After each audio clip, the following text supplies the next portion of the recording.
gooteetiin ishiitu goote ilmaan gaarii wajji qabdan jireenya keessan san dura fo'a bareedaadha. Ilmaan kanaaf jettee lakki kanaan fardhu jettee waan kana dhiibee deemta. For me, it's no. No. Teso?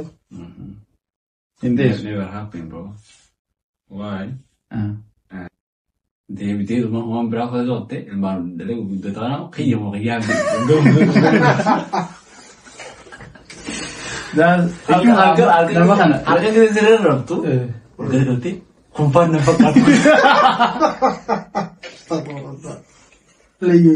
Yooyaa ammallee yooyaa akka fuunee gad dhufnee jirra Oromoon birookastiidhaan gad deemnee jirra hiriyoota kiyya qeeroo jajjaboo kanaa kanaa jirra Nazee fi Mr.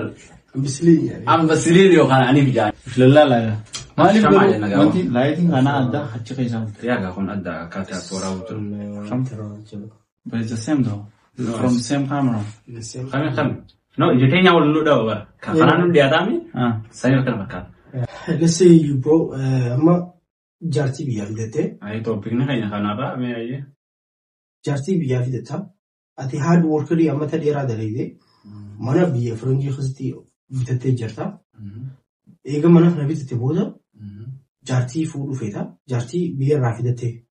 Faamilii dheedhee fuutee biyyarraa fidatte. Eega isiin fidde booda waliin xiqqishoo ilmoo takka fa'aa walirraa dhaltee. Waldhabni dhufaa meeqa nama akka jidduu irratti inni adda bo'oon jira. So gisee adda baatee biyya Faranjiitti ni beekta dhiirumaa ba'a.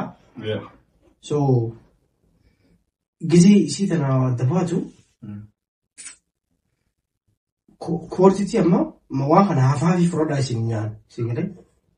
So haafi adda fudhannee adda baanaa isin jetti. So maal goota like.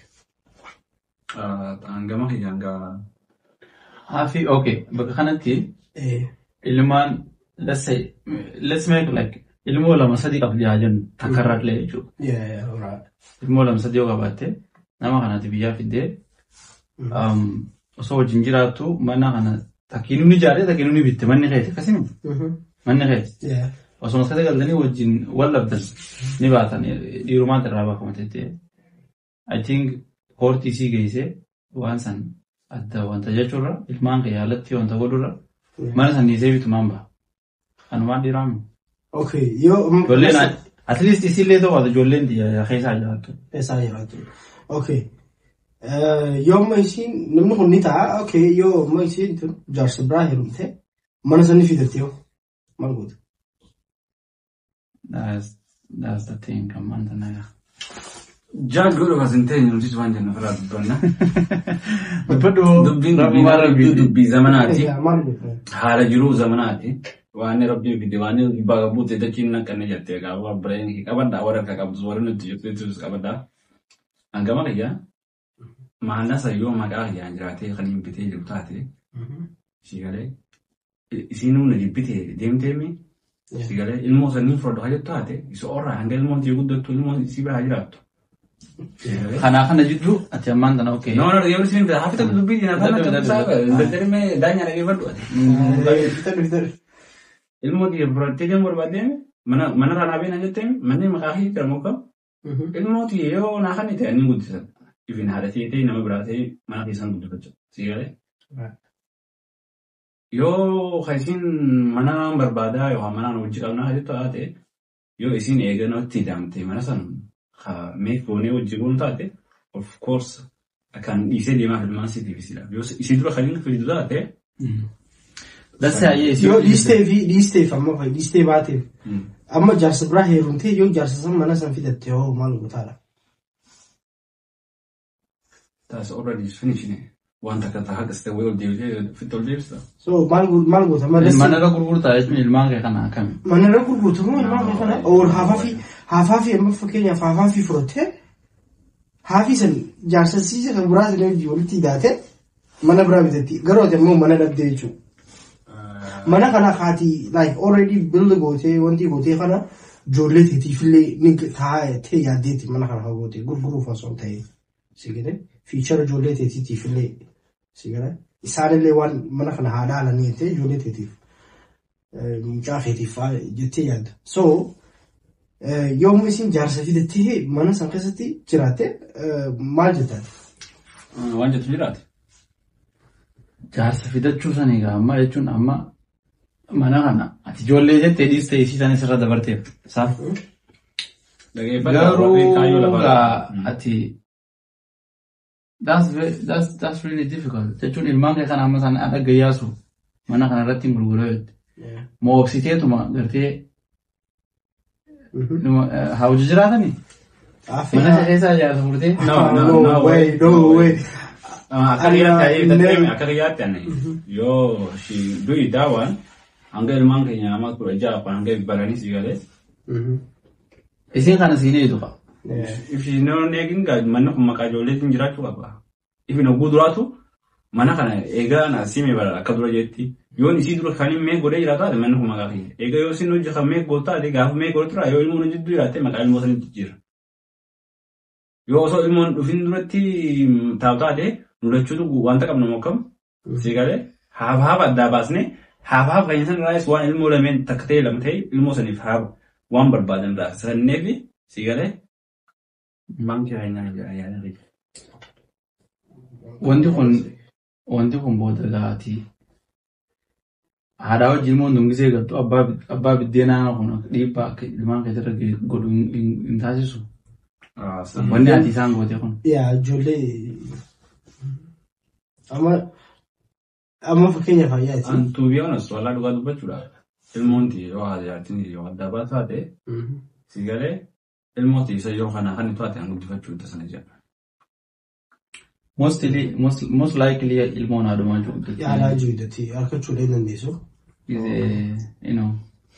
Statistics akka ani ilaaletti. So amma let's say ati amma ijoollee ati